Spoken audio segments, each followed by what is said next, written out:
Returning to the historical and biographical accounts, we find Mohammed lying to his troops and contradicting his prayer. Tabari and Ishak, you have not found me miserly, cowardly, or a liar. Then he walked over to his camel and took a hair from its hump. Holding it aloft in his fingers, he said, Men, I do not have anything of your booty, not even so much as this hair. Just filth, and that filth is what is being given to you. How perceptive! Islam is filth. So bring back my cloak, for dishonesty will be a shame, a flame, and a doom to you. Since even his own sunnah proves he was lying through his teeth, Mohammed must be enjoying the shame of the flame. This wrangling over stolen money continued for a number of pages. Mohammed had lost control. He was, in fact, overcome by men.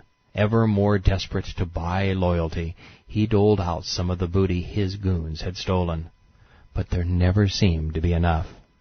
Ishak, the apostle gave gifts to those whose hearts were to be won over, notably the chiefs of the army, to win them, and through them, the people. Point, game, set, match. That about wraps it up. Mohammed used stolen property to bribe men. He, like every tyrant who has ever lived, began by greasing the palms of his generals. With a military leadership sufficiently corrupted and induced, there was nothing the people could do. Their fate was sealed, and little has changed in 1400 years.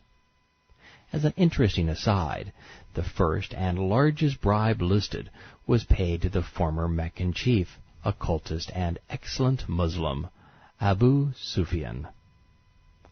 But that didn't keep the troops from grumbling. The first Muslims weren't very happy with their warlord. Tabari and Ishak. Kuasira came and stood by the prophet as he was giving gifts to the people and said, Muhammad, I have seen what you have done today. Well, what did you see? He said. I don't think you have been fair. Allah's messenger became angry. Woe to you! If justice is not to be found with me, then with whom is it to be found? Might I suggest any of 10 billion other choices? Umar, who got his sex toy, said, Muhammad, allow me to kill him. Ishak, the apostle said, Get him away from me and cut off his tongue. Bukhari reported the naked truth about the nature of fundamental Islam.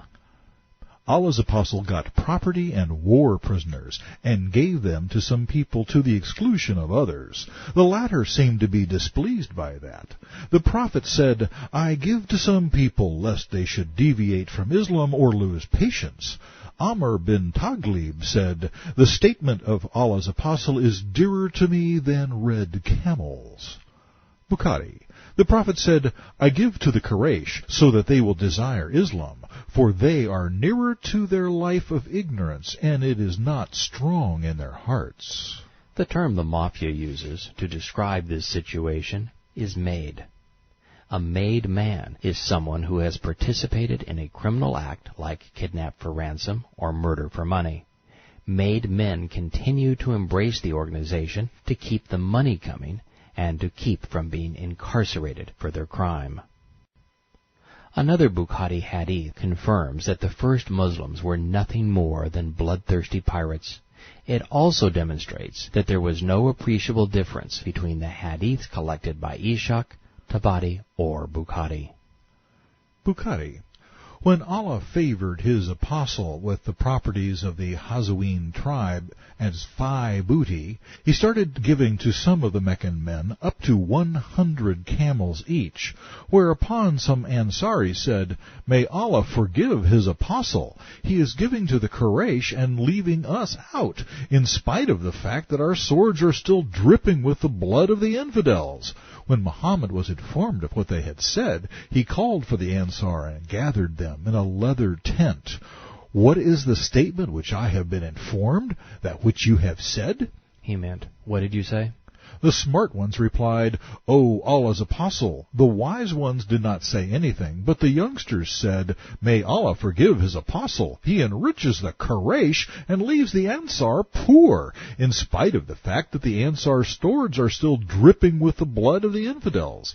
The Prophet replied, I give them more because they are still close to the period of infidelity and have just recently embraced Islam. You should be pleased to see them becoming rich.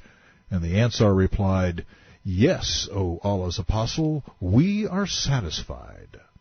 The moral of the story is, you have to bribe men to make them Muslims, and then threaten them to keep them that way. Bukhari. The Prophet said, Every betrayer will have a flag which will be fixed to him and displayed on the day of doom. This flag will show the betrayal he committed. In other words, mess with me, and you'll go to hell. This was an unpleasant time for Mohammed. He had bribed men to rob and plunder Arabs and Jews, but now the cupboard was bare. Tabari and Ishaq.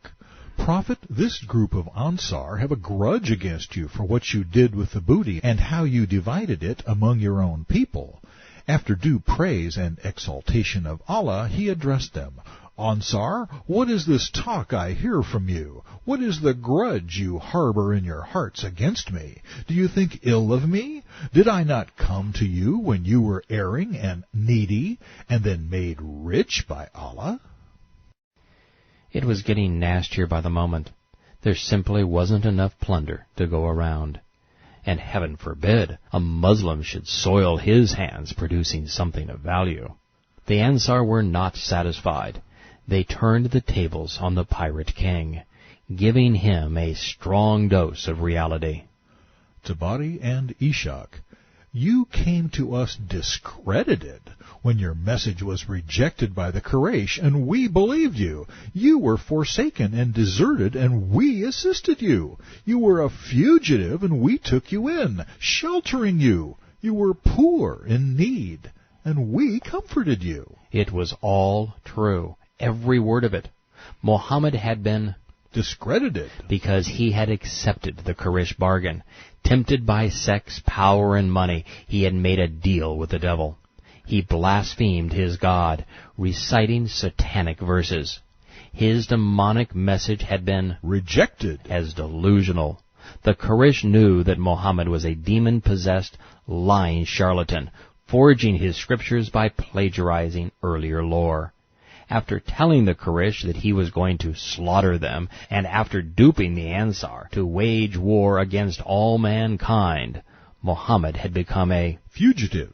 He was run out of town in shame, forsaken and deserted by his own people, his family. He was as poor as his religion.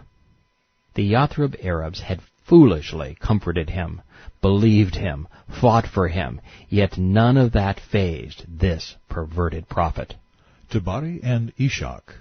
Do you hold a grudge against me, and are you mentally disturbed because of the worldly things by which I conciliate a people and win them over so that they will embrace Islam and become Muslims? Case closed. Proof doesn't get any better than this. This is a stunning confession. Mohammed said that he used stolen property to bribe militants so that they would become Muslims. That made the first Muslims mercenaries. They were seduced and lured into Islam just as the devil had beguiled Mohammed. Islam's warlord bought support with booty. But alas, how can a pirate be a prophet? How can criminal behavior be religious? Stealing is illegal.